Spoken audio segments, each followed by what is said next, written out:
Alright, yeah, welcome to Tower Stages 16, 17, 18, 19 and 20, as well as Hidden Chamber 4. As far as I can tell, this is where it's starting to get spicy, because even the basic, most basic of stages, stage 16, already requires us to have 800k BP, so this might be more of a struggle than anticipated. And as we can see, we have this beautiful lineup with these Watcher damage taker guys, which means we're gonna face Waldron at the end? No, it's gonna be Magnus and Abomination, a double dual boss fight. Alright. Alright, yeah, it's time for stage 16. It's back against the better enemies. Our team is 5 Northerners, 4 Watchers, 1 Dolores. We'll be going off with a Astrid first, following that whole thing up with a Soleil, because the first wave is just swarm waves. So to take care of these swarm waves, we want that Soleil ultimate active. And we bring in good old Idril.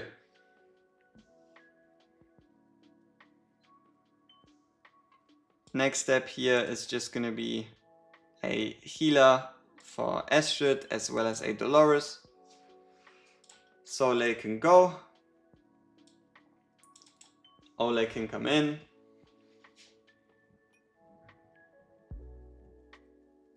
And then we bring in another healer.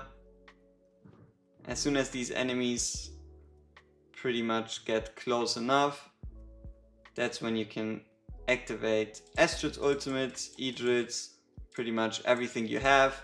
Vortexes, trying to keep everyone alive. Use Midan's ultimate to get rid of those burns.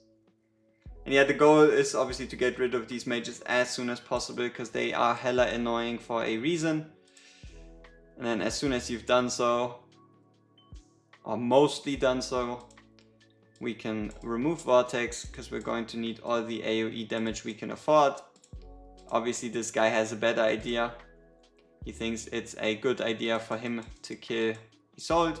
Obviously for him to win this, it's a good move. For us personally, it sucks. And yeah, now we have to deal with these enemies that just stun, right? So if you get particularly unlucky, you'll be looking at a scenario where they're just gonna stun and walk past all of your defenders. It's supposed to be a low chance, so yeah, but yeah, here you go. You see, as long as they then stun, they walk past Isolde, and then they walk down. But yeah, there you go. This is how you clear stage 16. Alright, yeah, so into the stage we go. You have to open up with either strong enough fighters or double tanks, because you need to block 4 units on both lanes. This stage, or these whole mechanics, are one of the most awful in the entire game, and that is because everything is based on RNG. For example, these flyers at the bottom, they have a chance to burn, so if they were to decide to, for example, burn your Idril with the first hit, your Idril might just die. Here we use Dolores just so we can get or make sure that the second hit does not hit our Idril. To lower the chances of that happening, the bottom is fine, we can defend that quite long. And then we bring in a Vortex. Vortex's purpose there is to be a target, so that we can not only slow down these guys because they have to attack Vortex, but also so that they do not attack our Lucius. Then we use Lucius's ultimate to take care of the problem. It doesn't have to be Lucius, could be any fighter, could be Hatset, could be Hex, could be Talon, whatever else you have available, just someone to clear the top lane with. And then it's time for us to bring in Soleil, as well as a Elowen.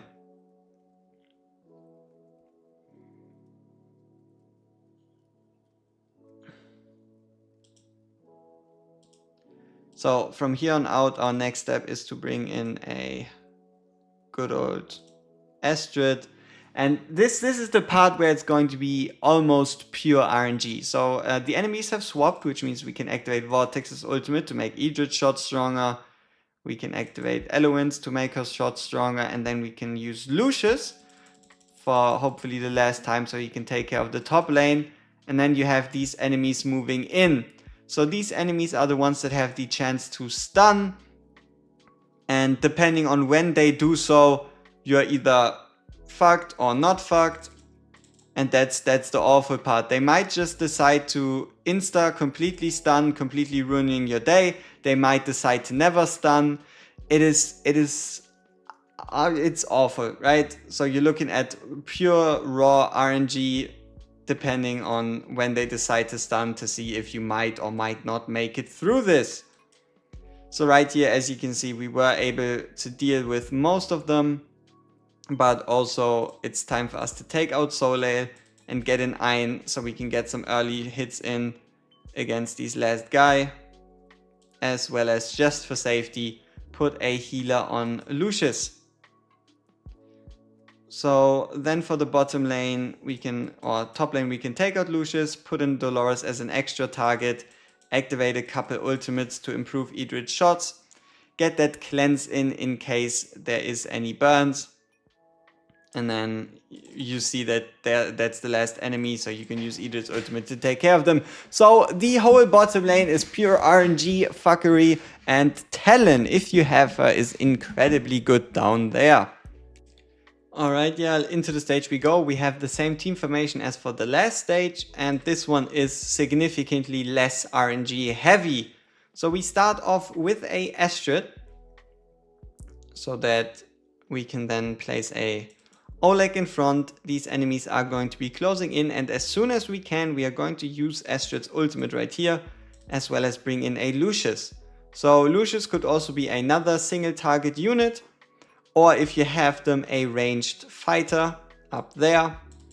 Then we bring in a tank. That tank is going to take the fire of these mages. Don't ask me how, don't ask me why, don't ask me when, but they do. So that's what we're going to be using.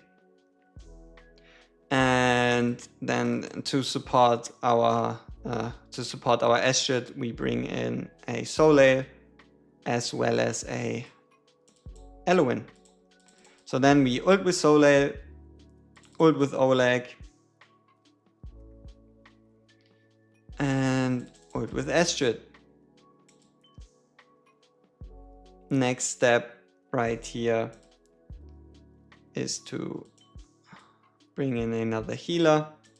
So Vortex is going to be getting targeted instead of Isolde, and then we also bring in Idril as another target. Here we can use Eloin's ultimate for some healing. Activate Soleil as well as Vortex.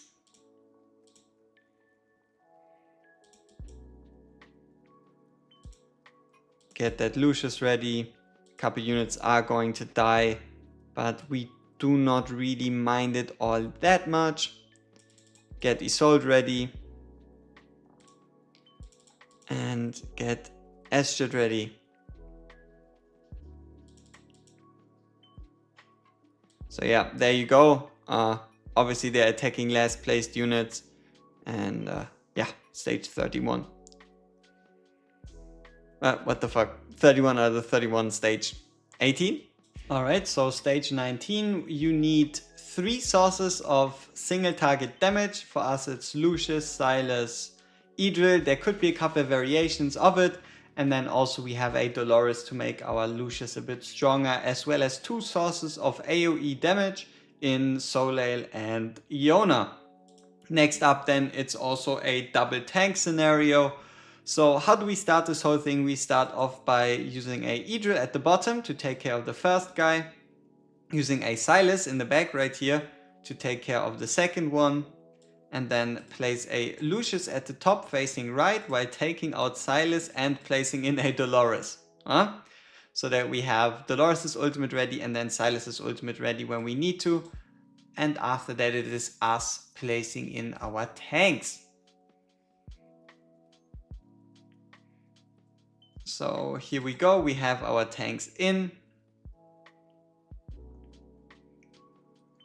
Now we just want to slow down time a bit here, because for the moment that, right here we can bring in our mage, but for the moment that you see these lines pop out right here, that is when you want to activate your ultimates, because that means that the enemies are spawning in, so you get one flying unit and this chunky stun unit. Then we can also bring in Silas already. And fast forward time. Start off with Soleil while Dolores is still somewhat active, and activate our double tank ults as well as bring in Elowen. Next step is activate Silas. Idris should take care of the bottom by herself.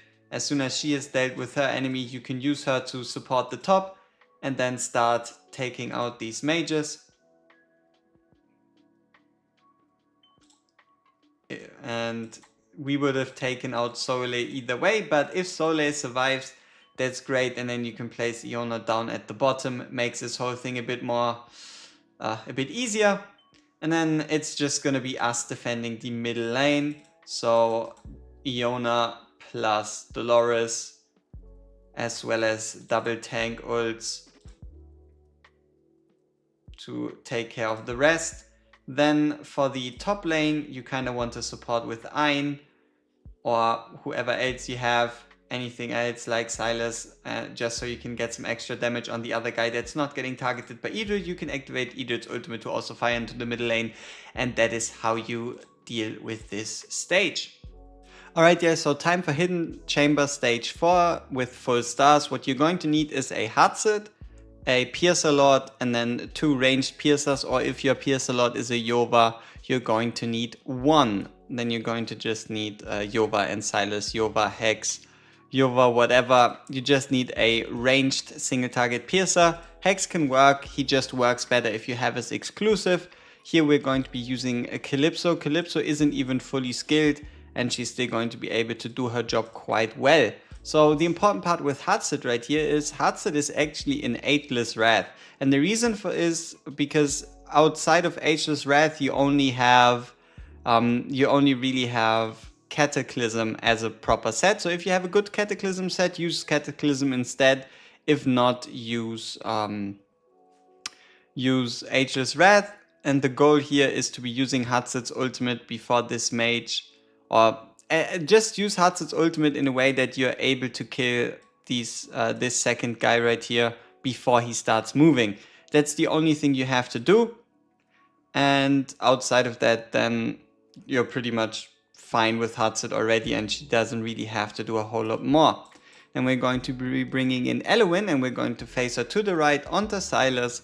And as soon as this enemy closes into Silas's range, that is when you're going to activate him.